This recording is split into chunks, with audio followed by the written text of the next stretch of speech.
शिरोमणि से शून्यता की ओर। और इस श्रृंखला में हम बहुत से पात्रों को और विशेष करके इस्राएल के और यहूदा देश के कई राजाओं पर विचार कर चुके हैं, जिनको परमेश्वर ने शिरोमणि बनाया और उस पद पर रहते हुए वो आत्मिक रूप से स्थिर नहीं रहे। आत्मिक जीवन उनका दुर्बल हो गया और इसका परिणाम ये हुआ कि परमेश्वर ने उनको उस स्थान से हटा दिया, शून्यता की ओर वो चले गए। और इसी श्रृंखला में आज हम एक और राजा का वर्णन देखेंगे, राजा यहोयाकीम। और ये इस्राएल के अंतिम राजाओं में से एक राजा है, जिसके विषय में हम कई स्थानों पर पढ़ते हैं। जब हम दूसरा इतिहास उसके 36वें अध्याय के 5वें से 8वें पद को देखते हैं, वहां पर इसका उल्लेख है। दूसरा राजा उसके 23वें और 24वें अध्याय में भी इसका उल्लेख है। दानियल की पुस्तक में भी इसका उल्लेख है और यिर्मयाह भी इस राजा का उल्लेख करता है और उसके सामने जाकर भविष्यवाणी करता है और उसको बताता है कि उसको अपने जीवन में परिवर्तन की आवश्यकता है, वो अपने जीवन में विचार करे। जब हम यिर्मयाह उसके 25वें और 26वें अध्याय को देखते हैं, यिर्मयाह नबी भी भविष्यवाणियां करता है कि यदि सुधार नहीं आया, यदि परिवर्तन नहीं आया, तो परमेश्वर आने वाले दिनों में भयानक विपत्ति ले आएगा। लेकिन यहोयाकीम राजा इन सब बातों से बेखबर अपने ही तरीके से अपने जीवन को जीता है। जब हम दूसरा इतिहास उसके 36वें अध्याय के 5वें पद की पहली लाइन को देखते हैं, वहां लिखा है, जब यहोयाकीम राज्य करने लगा तब वो 25 वर्ष का था। 25 वर्ष की युवा अवस्था में परमेश्वर ने उसको राजा बना दिया और वो राज्य करने लगा। राज परिवार में जन्म लेना आवश्यक नहीं है कि राजा ही बनेंगे, क्योंकि बहुत से राजकुमार होते हैं और परमेश्वर ऐसा अनुग्रह करता है कि उनमें से एक राजकुमार राजा बनता है। और यहाँ पर हम देखते हैं यहोयाकीम के विषय में कि जब वो 25 वर्ष का था तब वो राज्य करने लगा। और जब वो राज्य करने लगा तो उसके जीवन में लिखा है, उसने वो काम किया जो उसके परमेश्वर यहोवा की दृष्टि में बुरा है। यहोयाकीम राजा शुरू से अपने पुरखाओं के लीक पर चलता रहा और वो काम करता रहा जो कि उसके परमेश्वर यहोवा की दृष्टि में बुरा था। आयु में युवा अवस्था में राजा बन गया और वो परमेश्वर के प्रति धन्यवादी हो, परमेश्वर के भय को माने या परमेश्वर के लोगों की आज्ञाओं को माने, जो व्यवस्था दी गई है उसके अनुसार चले, ये उसके जीवन में नहीं था। लेकिन वो काम करता था जो कि परमेश्वर को दृष्टि में उचित नहीं था। अर्थात वो हर एक गलत कामों में अपने को संलग्न कर लेता था और इस कारण से परमेश्वर उससे प्रसन्न नहीं था। परमेश्वर उससे प्रसन्न नहीं हुआ और लिखा हुआ है दूसरा राजा 23वें अध्याय के 36वें पद से, यहोयाकीम राज्य करने लगा। वो 25 वर्ष का था और अपने पुरखाओं की नाई वो जो यहोवा की दृष्टि में बुरा है वही करता था। अर्थात वो पुरखाओं की लीक पर चलता रहा और इसका परिणाम यह हुआ कि वो बहुत अल्पकाल तक राजा रह सका। लिखा है 11 वर्ष तक यरूशलेम में राज्य करता रहा। केवल 11 वर्ष तक उसका राज्य स्थिर रह सका या वो राज्य कर सका, क्योंकि उसके कार्य परमेश्वर की इच्छा के अनुसार नहीं थे और परमेश्वर ने उसको यह अवसर दिया था कि वो अपने जीवन में विश्लेषण करे, अपने जीवन में जांचे, और इसके लिए उसने नबियों को भेजा।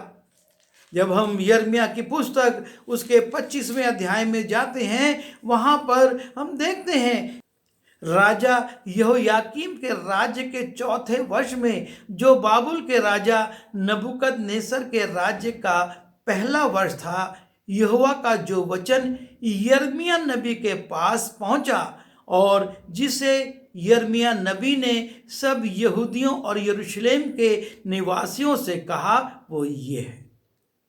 और इस प्रकार से परमेश्वर यिर्मयाह नबी के माध्यम से वो तमाम बातें जो कि परमेश्वर अपनी आज्ञा के विरुद्ध करने वालों पर लाने वाला था, प्रकट करता है। यद्यपि यहोवा तुम्हारे पास अपने सारे दासों और भविष्यवक्ताओं को भी ये कहने के लिए बड़े यत्न से भेजता आया है कि अपनी अपनी बुरी चाल और अपने बुरे कामों से फिरो। यिर्मयाह नबी यहोयाकीम राजा से कहता है कि परमेश्वर सिर्फ मुझसे ही नहीं लेकिन अपने भविष्यवक्ताओं और दासों के माध्यम से बड़े यत्न से यह समाचार तुम्हें देता आया है कि अपनी अपनी बुरी चाल और अपने बुरे बुरे कामों से फिरो। तब जो देश यहोवा के प्राचीन काल में तुम्हारे पितरों को और तुमको भी सदा के लिए दिया गया है, उस पर बसे रहने पाओगे। लेकिन बड़े शोक के साथ यिर्मयाह कहता है, परंतु तुमने ना तो सुना और ना कान लगाया है। तुमने उन बातों को ना सुना और उन पर कान नहीं लगाया, पर दूसरे देवताओं के पीछे होकर उनकी उपासना और उनको दंडवत किया। अपनी बनाई हुई वस्तुओं के द्वारा मुझे रिस दिलाई और इस कारण मैं तुम्हारी हानि करूंगा। और जब ये बातें तुमसे कही गई, ये सुनने पर भी तुमने मेरी नहीं मानी, वरन अपनी बनाई हुई वस्तुओं के द्वारा मुझे रिस दिलाता है, जो जिससे तुम्हारी हानि ही हो सकती है, यहोवा की ये वाणी है। परमेश्वर यहोयाकीम राजा को यूं ही दंडित नहीं कर देता या उसको विपत्ति में नहीं डाल देता, लेकिन वो उसको चेतावनी देता है। यिर्मयाह नबी ने बड़े विस्तार से उनकी कमजोरियों को, उनकी गलतियों को बताया, लेकिन यहोयाकीम राजा ने उस पर कोई ध्यान नहीं दिया। उसने उन चेतावनियों पर, उन बातों पर जो कि परमेश्वर उनसे कहता है, अपना कान नहीं लगाया। और तब हम देखते हैं कि इसी दूसरा इतिहास 36वें अध्याय के 6वें पद में, इस पर बाबेल के राजा नबूकदनेस्सर ने चढ़ाई की। परमेश्वर ने एक राजा को भेज दिया कि तू इन पर चढ़ाई कर। जब हम दूसरा राजा उसके 23वें अध्याय के 36वें पद से देखते हैं, वहां पर हम देखते हैं कि परमेश्वर नबूकदनेस्सर को उभारता है। वो उभारता है कि तू जा और यहोयाकीम पर आक्रमण कर। और जब नबूकदनेस्सर उस पर आक्रमण करता है तो लिखा है कि बाबुल ले जाने के लिए उसको बेड़ियां पहना दी, उसको बेड़िया पहनाकर बाबुल ले जाया गया। ये राजा जो अल्प आयु में राजा बना, युवावस्था में राजा बन गया, परमेश्वर ने इसके पितरों का राजपाट इसको दे दिया, लेकिन ये अपने पितरों की चाल पर चलता रहा और वो उनके कामों को करता रहा। चेतावनियां दी गई, सावधानियां बताई गई, लेकिन उसने उस पर नहीं ध्यान दिया और तब परमेश्वर ने उसके जीवन में संकट ले आया। नबूकदनेस्सर राजा ने उस पर आक्रमण कर दिया और बेड़ियां, पीतल की बेड़ियां पहनाकर उसको ले जाया गया। और लिखा है, फिर नबूकदनेस्सर ने यहोवा के भवन के कुछ पात्र भी ले लिए। जो धन वहां पर मिला, जो पात्र वहां पर मिले, उसको भी नबूकदनेस्सर ने ले लिया। और ना सिर्फ यहां तक हुआ, लेकिन जब हम दानियल की पुस्तक में जाते हैं और दानियल की पुस्तक के पहले अध्याय में देखते हैं, लिखा है, यहूदा के राजा यहोयाकीम राज के 3 वर्ष में बाबुल के राजा नबूकदनेस्सर ने यरूशलेम पर चढ़ाई करके उसको घेर लिया। तब परमेश्वर ने यहूदा के राजा यहोयाकीम को परमेश्वर के कई भवनों, पात्रों सहित उसके हाथ में कर दिया। नबूकदनेस्सर ने अपनी योग्यता से यहोयाकीम पर प्रबलता नहीं पाई, लेकिन लिखा है, परमेश्वर ने यहोयाकीम को बाबुल के राजा नबूकदनेस्सर के हाथ में कर दिया और उसने उन पात्रों को जो कि परमेश्वर के भवन के थे, उनको ले जाकर अपने शिनार देश में अपने देवता के मंदिर में रख दिया। ना सिर्फ बाबुल का राजा नबूकदनेस्सर ले जाता है यहोयाकीम को, लेकिन वो वहाँ के मंदिर के पात्रों को भी ले जाता है। और लिखा है कि वहाँ के बुद्धिमान लोगों को, राजपुत्रों को और जवानों को, जो कि निर्दोष, सुंदर और सब प्रकार की बुद्धि में प्रवीण और ज्ञान में निपुण और विद्वान और राज मंदिर में हाजिर होने के योग्य थे, उन्हें भी वो गुलाम बनाकर ले जाता है। अर्थात यहूदा देश की हर सर्वोत्तम चीज को नबूकदनेस्सर ले जा रहा है। वो राजा को भी गुलाम बनाता है जिसने पाप किया, वो वहाँ के नौजवानों को भी गुलाम बनाता है, वो वहाँ के अच्छे अच्छे ज्ञानवानों को भी गुलाम बनाता है, और वो वहाँ पर परमेश्वर के मंदिर के पात्रों को भी अपने परमेश्वर के मंदिर में ले जाकर रख देता है। और ये है परमेश्वर कैसे शिरोमणि से शून्यता की ओर ढकेल देता है। यहोयाकीम 25 वर्ष की आयु में राजा बन गया, लेकिन सिर्फ 11 वर्ष तक राज्य कर सका और परमेश्वर ने उसको बाबुल के राजा की अधीनता में ला दिया और वो उसका गुलाम बन गया। बेड़ियां डालकर उसको ले जाया गया और वो राजा से गुलाम हो गया। देश का सब कुछ लुट गया, वो देश बिल्कुल खाली हो गया। और लिखा है, यहोयाकीम के और काम जो उसने जो घिनौने घिनौने काम किए और उसमें जो बुराइयां पाई गईं, वो इस्राएल और यहूदा के राजाओं के इतिहास की पुस्तक में लिखे हैं। अर्थात उसके जीवन की वो तमाम बुराइयां जो राजा होते हुए, वो तमाम घिनौने काम जो राजा होते हुए उसने किए, वो भी इतिहास में लिख दिए गए।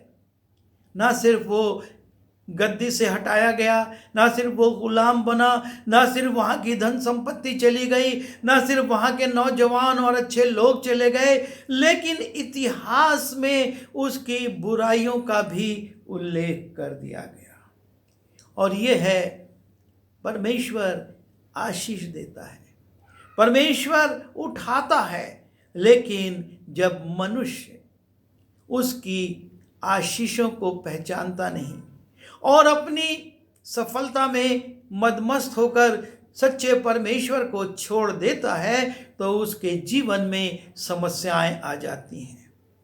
परमेश्वर समस्याएं भेजता है, परमेश्वर चेतावनियां भेजता है, परमेश्वर अपने दास दासियों के द्वारा संदेश भेजता है।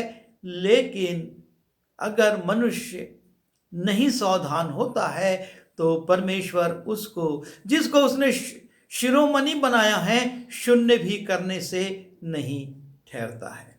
और वो दंड यहोयाकीम पर आ गया। परमेश्वर इन लोगों के माध्यम से आपको और मुझको यही बताना चाहता है कि उसने जो स्थान हमको दिया है, हम उसमें बड़े सचेत रहें। हम उसमें ये ना सोचें कि मैं इस स्थान पर आ गया हूँ, ये मेरी योग्यता या मेरे राजवंश में जन्म लेने के कारण है। परमेश्वर जिसने हमको दिया है, वो हमको उस स्थान से, यदि हम उसकी आज्ञाओं के प्रति विश्वस्त नहीं रहे, यदि हम आज्ञाकारी नहीं रहे, तो हटा भी सकता है। और उसने इनको हटाया, उसी रीति से वो हमको और हमारे लोगों को हटा सकता है। और इसका परिणाम भी हम देखते हैं कि ना सिर्फ यहोयाकीम पर, लेकिन वहाँ की प्रजा पर भी, वहाँ के बुद्धिमान लोगों पर भी, वहाँ की नई पीढ़ी पर भी आ गया और परमेश्वर का भवन भी लूट लिया गया। प्रभु हमारी सहायता करे कि हम ऐसी गलती ना करें। परमेश्वर के द्वारा प्राप्त उच्च पदों पर जाने के बाद परमेश्वर को ना भूलें, लेकिन अपने जीवन में परमेश्वर को प्रथम स्थान दें, ताकि हम उस स्थान में स्थिर रहते हुए परमेश्वर की महिमा कर सकें। वरना जब प्रभु वहाँ से हटा देगा तो कोई भी शक्ति, कोई भी सामर्थ, कोई भी चालाकी, कोई भी पैसा, कोई भी ज्ञान हमको फिर से उस स्थान पर पुनर्स्थापित नहीं कर पाएगा। हम सावधान होकर चलें। प्रभु हमारी सहायता करें। आइए दुआ करें। परमेश्वर पिता, हम तेरा धन्यवाद करते हैं इन पात्रों के लिए जो बार बार हमको ये प्रकट कर रहे हैं कि तू शिरोमणि भी बनाता है और तू शिरोमणि से शून्य भी कर सकता है। प्रभु जी, जो भूलें इन लोगों ने की और तुझको छोड़कर संसारिकता में चले गए और संसारिक देवी देवताओं की पूजा और संसारिक देवी देवताओं की आराधना करने लगे, हम ऐसी भूल ना करें और तेरे प्रति विश्वास रहते हुए उस स्थान पर स्थिर रह सकें। इन यीशु के नाम से मांगता हूँ, आमीन।